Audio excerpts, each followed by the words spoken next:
Hey YouTube, this is Southern Prepper 1.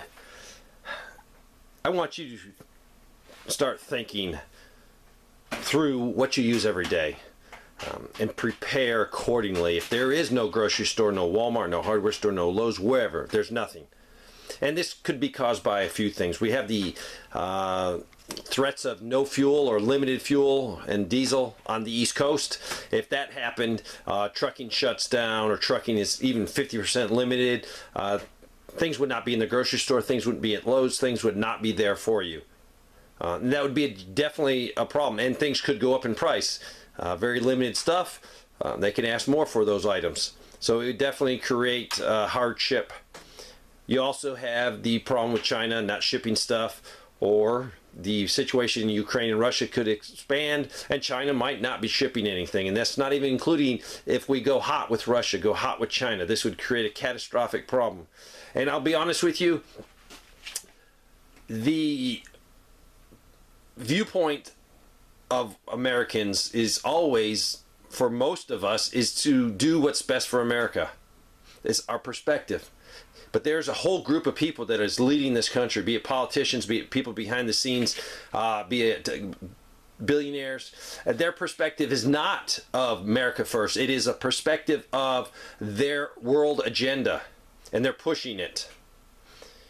So that's why I'm changing. Well, I have not really changed, but I'm going to talk about my philosophy more in the sense of I'm stocking up for a permanent break with the supply chain, be it war, be it just being cut off, be it no fuel, be it I'm not going to go along with their world system, the Great Reset. So if I not agree to go along with their system, I won't be able to use that system, the banking system, the commerce system. So I need to be prepared for that, and that's what I'm preparing for. And that will cover any problem, be it no trucks, no fuel, major war with China, or China just cutting us off, or the United States just collapsing with an economic depression. I'm preparing for that. You have to decide what you're preparing for and how long and what your commitment is. I don't like to bring up what I'm doing because I don't want to discourage new preppers. I don't want to discourage preppers that don't have a lot of money. I don't want to do it, but it's not being fair to preppers that have been doing this a long time. They're advanced preppers. They have all their bases covered. I show you what I'm doing here all the time. It's just what I'm doing. It's not I have a Hollywood set and I stand in front of this Hollywood set and show you these cool things. No, it's my life. It's my lifestyle. It's what I'm preparing for. I'm preparing to take care of my family. My sole purpose in life is to make sure that they understand the gospel of Jesus Christ. They understand the plan of salvation, and to move them towards that plan by being a positive influence in their life and showing them the love of Christ through me. I want them to get saved. I also have the responsibility of taking care of them. My little 4- and 6-year-old grandkids, they cannot take care of themselves. They rely on their parents. Their parents are the sole provider for them. But as a grandparent, I also am a provider for them. I try to take care of them. Step in when I have to step in and help, guide them. But my son and daughter-in-law are great. They're doing a good job. And I want to be able to take care of them. I'm older than them. I have more financial resources to work with. A young couple just starting off with 2 kids, it's hard. It's impossible. Everything's stacked against them because they don't have the resources. I will tell you, $1.67 today outstanding in Walmart. $1.67 for a candy bar. I think it was a regular sized candy bar. It didn't look like this huge piece of chocolate. And $1.98 for either 20 or 24 ounce Mountain Dew. Because it's in the little cooler, it's cold. That's incredible. Those prices have skyrocketed. I am preparing not to be part of the system. That's what I'm doing. So I'm going to tell you, that's what I'm doing. Don't get discouraged when you can't even get 6 months of food or 3 months of food and compare you to me. Do what you can. That's why I'm so hesitant about really telling you what I'm doing, what I'm feeling, because I don't do anything. I don't tell anybody to do something. I'm not doing it already. And that's the point. But do what you can do. If you're in a position to do more, then do more, because you're going to be needed. You're going to have to help other people make it through if they don't want to be part of the system.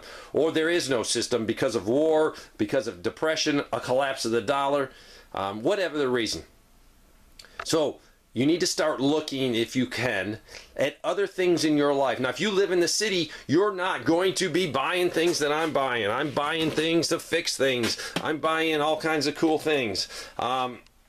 You do what you can do. You might not be a hardware store. You might not even buy stuff that I buy.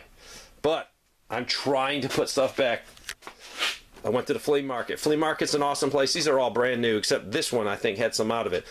These normally sell for $45. These are 5-inch screws, 6-inch screws, and 4-inch screws. I don't have a lot of those, so I said, I need those. Those are important. So, $20 a piece. That's $45 normally. Probably more at Lowe's, but if you get it on Amazon. $45. I paid $20 for it. So I was like, that is what I do. I look for that bargain. I'm not going to go out and pay $45 for something. I will buy something else. And then when something comes on sale or an auction site or garage sale, then I buy it.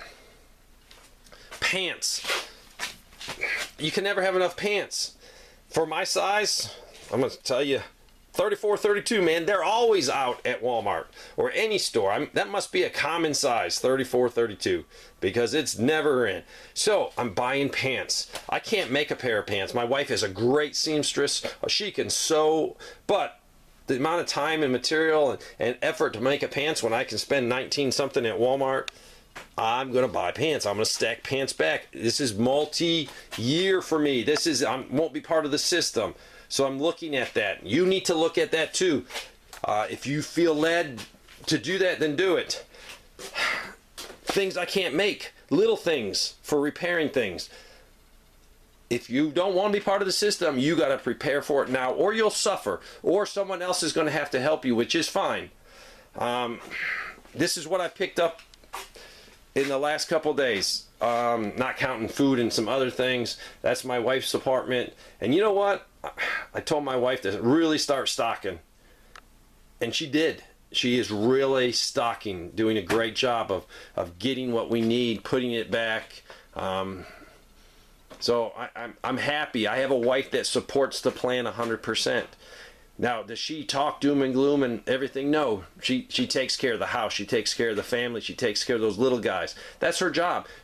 She doesn't care of the doom and gloom that's going on. She knows it's bad. She knows the world is going down a path that the only thing that's really going to save it is repentance, turning back to God, apologizing to Him for what our country's doing to, all kinds of places in the world that we have done wrong.